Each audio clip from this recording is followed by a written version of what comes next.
Good morning, everyone, and welcome back to a brand new video of Fox Flicks on the Food Thinners. Today, we're going to check out the death of Pepsi, aka how Pepsi became irrelevant. Now, this is going to be kind of interesting simply because of one reason. Pepsi is no longer the second biggest soda brand. It's Dr. It's been overpassed by the other DP.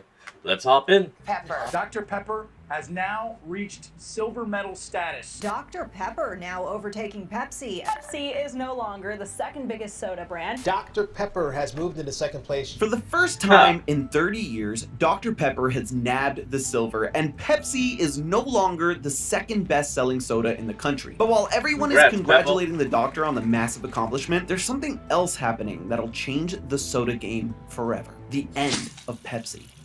Hello, Internet. Welcome to Food Theory, where today we're talking about big ol' number 2. Yeah, I just heard it. I'm rolling with it. Dr. Pepper has become the second best-selling soda in the country, knocking Pepsi down to number 3 and changing the hierarchy of power in the sodaverse for the first time in 30 years. See, Mr. The Rock, this is how you actually do it. It's a classic underdog story. I don't get that reference. What was he calling The Rock out about? Dr. Pepper is the oldest major soft drink brand and was counted out, not even cracking the top 5 in the early 2000s. But it decided enough is enough, and over the years has been climbing the ranks. It's been doling out prescriptions for pain, and now only Coke stands in its way. But it's not just the plucky attitude and their 23 flavors that got Dr. Pepper to where it is today. This shift happened because Pepsi has been falling down the ladder for years. So stick around, because by the end of this episode, I'll prove to you that this shift in the rankings is the beginning of the end for Pepsi. Let's talk about the rankings real quick so we're all on the same page. What everyone is talking about here is market share percentage. Basically, of all soft drinks sold in the US, what percentage of that was Dr. Pepper or Coke or whatever. Also, these numbers are specifically referring to the individual drinks from all these companies. So this doesn't mean that Keurig Dr. Pepper as a company has passed PepsiCo. In that sense, it's still pretty comfortably in the lead. It's also limited to sales in the US because, again, globally, Coca-Cola and PepsiCo dominate. And it's not even close. Don't get it twisted though. This shakeup is still impressive as heck. Whoa, wait, that was a Pepsi drink that actually has a twist of lemon in it? Huh, I didn't know that. Never seen it, really. Because sodas on the whole are on the decline and have been for the last 20 years. So the fact that Dr. Pepper has been able to climb is an accomplishment in and of itself, let alone the fact that it was able to go from 6th place in the early 2000s to 2nd place now. That's not all there is to it though. Sure, Dr. Pepper has been able to snag a couple of percentage points in the market over the years, but what's nuts is that in the same amount of time, Pepsi has lost over 5% of its share, from 13 to just above 8. To put that into perspective for you, Coke and Diet Coke are the other two in the top 5 that have gone down over the years, and they've both only lost 1%. So where did it all go so wrong for Pepsi? We've already talked pretty extensively about the history of Pepsi over on our video about their $1 million logo, but TLDW, Pepsi's whole angle in the cola wars against Coke was to leverage themselves as the cool, hip, young person's cola, unlike Coke, which was for the lame, broken, hip, old people. That's essentially why they've undergone so many revamps and changes over the years, all in an effort to make sure that they stay number, well, 2. Honestly, it's never really worked out for them. Whenever it seemed like they took one step forward, it was 3 or 4 steps back. Seriously, the cola was all about these two giants duking it out to see which one would reign supreme, but what was a battle of witty marketing and an epic tug-of-war between the two turned into Coke telling Pepsi to stop hitting themselves. I mean, you got famous blunders like Crystal Pepsi, which we've covered, the jet that they were sued for and Netflix made a series about, and the horrible press around the accident with Michael Jackson where he caught fire during a commercial shoot. And that was all last century. It's okay, I'll be honest, I did not know about the whole on file Michael Jackson. I did not hear of that. Somehow got worse as time went on. Look no further than 2017's ad starring Kendall Jenner, the commercial that got everyone on the web considering it the worst of all time. Do you realize how hard it is to get the internet to agree on anything? It was taken down in 1 day. 1 day. Even YouTube stuck it out more with the 2018 rewind. And this is where Dr. Pepper started gaining momentum against them. Despite being the old man in the game, Dr. Pepper has always made sure to be hip and happening with the trends. In fact, marketing has always been a huge strength of the company. Their slogans dating back to the 70s were always a hit. And when the age of social media came around, they did everything they could to stay ahead of the curve. And if you want to stay ahead of the curve, the only way to do that is by checking out our sponsor for today's video, NordVPN. to it. Around the time that Facebook started really taking off, Dr. Pepper realized they were lagging behind their competitors, so they joined up with an ad agency that changed everything for them. They started to invest way more into social media because they realized that's where most of their consumers spent their time. They have an entire brand newsroom where employees' sole jobs are to sift through social media and see what they can capitalize on, from opportunities for marketing to things that did or didn't resonate with consumers. Unlike PepsiCo and Coca-Cola, which both use in-house marketing teams like most global companies, Dr. Pepper can contribute to trends in real time with their ad agency, as opposed to needing 1,000 meetings to make a joke on a moment that's already passed. Now Even taking the latest trend to go viral as an example, the pickle Dr. Pepper, they were quick to respond and make their own TikTok to capitalize on the moment and connect with their audience. And this isn't just me talking. I'm sorry, but why would you put pickles in Dr. Pepper? That ruins perfectly good pickles. I'm sorry. I like Dr. Pepper, I drink it. Consumers view Dr. Pepper as having a brighter future because of how well they're able to adapt and stay up to date with trends. Meanwhile, Pepsi, the supposed brand for the young generation, is doing collabs with the hottest celeb chef of 2008, Bobby Flay.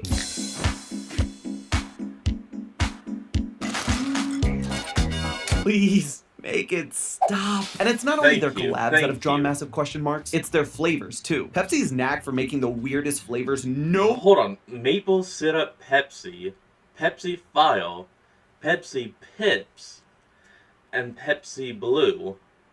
What in the name of soda is all of that? One asks for is honestly unparalleled. Over the years, not counting their diet versions, Pepsi has released a whopping 42 varieties of their cola. That's 12 more than Coke's 30 and 17 more than Dr. Pepper's 25. But it's not just about the number, it's the actual flavors themselves. Take a look at their s'mores collection. That's right, s'mores. 3 different flavors of Pepsi, each one being a different ingredient of the classic campfire treat. You got graham cracker, chocolate, and marshmallow. You were supposed to mix them up to make your perfect s'more. And instead of doing anything Pepsi wanted it to, it just tasted like burnt. Or their salted caramel, which got overwhelmingly bad reviews by customers on Twitter. The list goes on and on. Peeps Pepsi, Pepsi Blue, where the liquid of the Pepsi was literally blue. If that doesn't sound appetizing to you, it didn't to anyone else at the time. The first year of its release, Pepsi Blue is literally just blue. That's it? No extra flavors?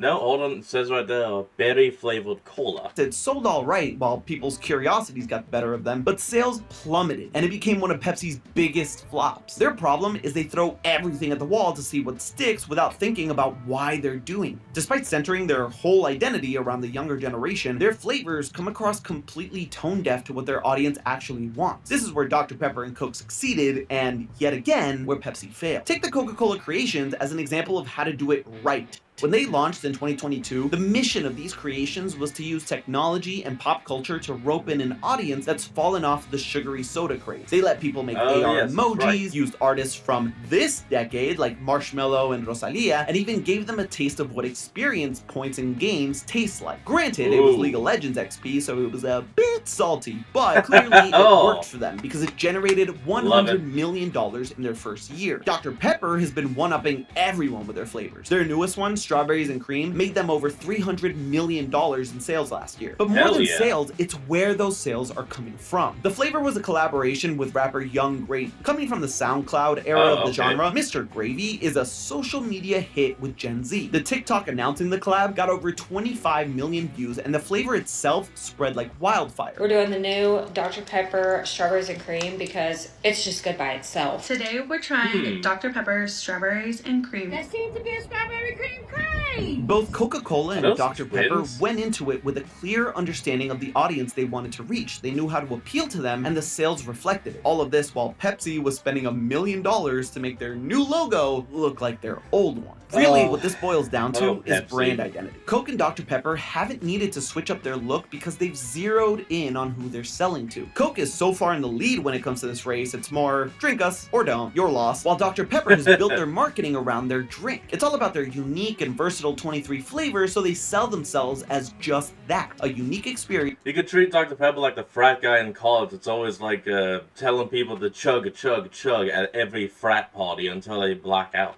For a young consumer. I don't mean that as a negative, I do mean that as a positive. They're looking to mix things up, and everything they do is in service of that. Hop on quick to social media trends, bring out flavors their customers actually want, and even sponsor college football so that students are exposed to their brand from every angle. And Pepsi just gets hit with hesitation and mockery more often than not. I'll be honest, if any of these sodas want to sponsor me, I will take up that offer immediately. I love soda and I'll drink it constantly. Not with their moves. It just can't catch a break. The entire company. Note, I'm not a health expert.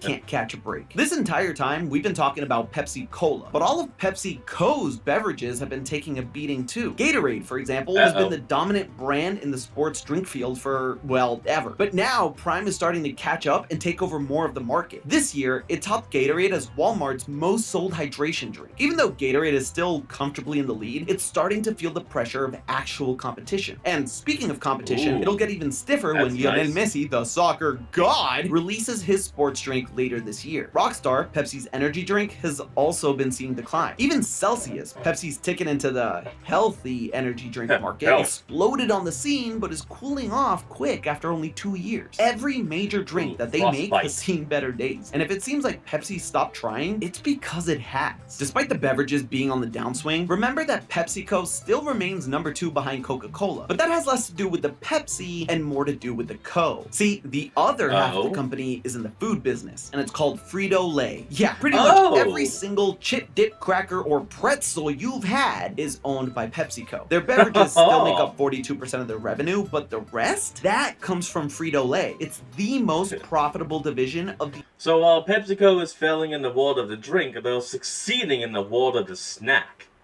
Maybe they should just focus solely on snacks, become the snack god. The entire company. Plus, unlike the soda business, which hasn't stopped seeing decline, the food and snack business is still growing. And they're pretty much the only name in the game there. So PepsiCo is naturally starting to shift their focus more to that part of the company, even looking at food trucks and other snack-centric experiences for customers. With how much money Frito-Lay brings in, it makes sense that they would start to invest less in the beverages that are being hit with stiff competition and a declining industry. What we're seeing with Pepsi and Dr. Pepper may be the first step in a long line of PepsiCo quietly bowing out of the cola wars and just coasting by on whatever they end up with in that market. Same with Gatorade and their other beverages. And they're not too worried because meanwhile they keep dominating a more profitable and growing industry. So now you know why Dr. Pepper's victory spells the end for Pepsi. Because for once, it seems like they're getting out of their own way. It'll still be around, obviously, it's still half of the name after all. Well, for now. Who knows, maybe in 10 years we'll have to get used to calling it Frito-Co instead of PepsiCo. But hey, that's just a theory. A food theory. Bon appetit.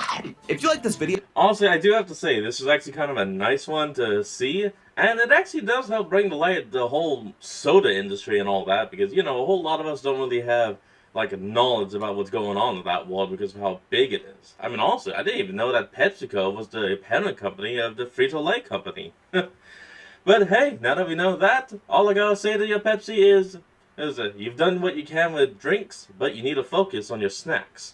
Thank you all for watching. I'll see all of y'all next time when we flick back on. Till then, this is Fox, signing out. Peace.